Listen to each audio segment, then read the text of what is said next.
Spider-Man! Back in the day when I was at school, I loved this game. To be honest, the one I grew up with is the PlayStation version, but the one I'm showing you here today is the Dreamcast one, and I will explain why in a bit. This game had a truly fantastic story to it. Doc Ock's turned good, but we know he hasn't because that's just never the way things go, it's utter bullshit. So when Spider-Man that's not Spider-Man turns up on the stage and Peter Parker, who is Spider-Man, is looking up there going, what the fuck? Not Spider-Man makes off with some tech, and Eddie Brock turns into Venom. Because reasons. And to accompany this awesome story, we have awesome gameplay. For many years, Spider-Man games were shit. They just were plain shit. Nintendo, Sega, Atari, any of them systems with Spider-Man on it, yeah, you can pretty much guarantee that the game was gonna be shit. Not all the time. Maximum Carnage, good game, bloody hard though. Separation Anxiety with Venom, bloody good game, but also bloody hard again. But this one was just fucking awesome. And look at that, a poster for Carnage. I love Carnage. And this game was where I was first introduced to Carnage. My favourite villain in the entire Marvel Universe, Multiverse, What's It verse, I don't fucking care. This was where I was first introduced to him.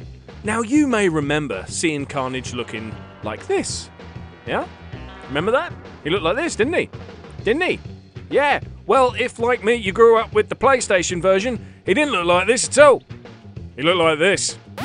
When I was playing this at the time as a kid, I thought it was fine. I thought Carnage was meant to be just like a solid red. How would you know if this is the first time you've been introduced to the character? Oh, and Venom, with his pointy teeth and cool looking eyes? Yeah, if you had the PlayStation one, he actually looked like this. But enough about the bollocks of the graphics, because at the end of the day, that doesn't matter. What does matter is the gameplay. And unfortunately, the controls on the Dreamcast one are shite. Spider-Man does whatever the fuck he likes. I can never get him to go where I want him to go. I can never get him to look where I want him to look. So in a nutshell, PlayStation for ultimate gameplay, Dreamcast for it to look nice. But whatever version you play, I'm sure you'll enjoy this. I mean hell, at the start of the game, there's even a bit from Stan Lee. Welcome, true believers and newcomers alike. Spider-Man co-creator Stan Lee here. There are more bits from Stan Lee throughout the game, but I'm not gonna spoil them.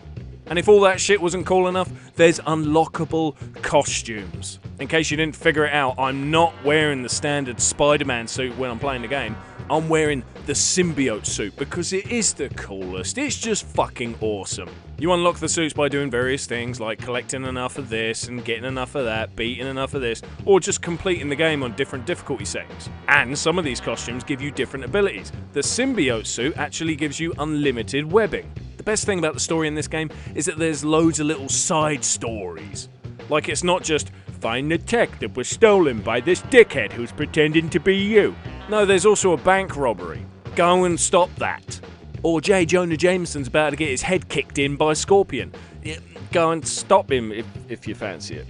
There's also character bios where you get a really good look at some of the characters and a little bit of backstory for each one. It's tough to talk about this game and keep it as a really short video, so I'll just have to sum it up really quickly. Story, awesome. Gameplay, awesome. Nostalgia, fucking pissing it everywhere. How could this game possibly get any better? Unless, of course, it started with the old school theme tune. Oh, wait a minute, it does!